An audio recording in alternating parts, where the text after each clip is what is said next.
So why use GIMP for Amazon merch? Number one reason why you should use GIMP for Amazon merch is because it's free.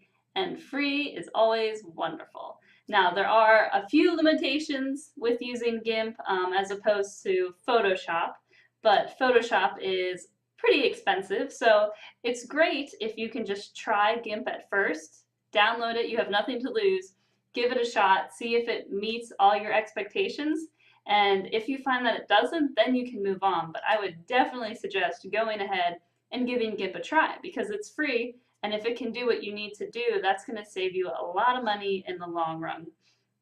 Like I said, there are a few limitations, and also it is not very intuitive, but in GIMP's defense, Photoshop isn't intuitive either.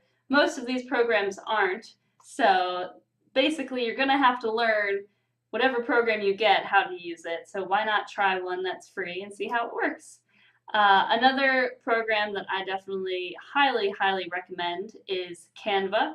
Canva is definitely more limited, but Canva is the most intuitive photo.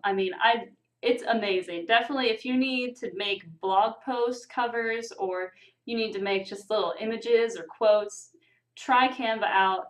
It's also free. There are images you have to buy and things, but you can definitely, there are a lot of resources on there that you can use for free. And it, like I said, is so intuitive.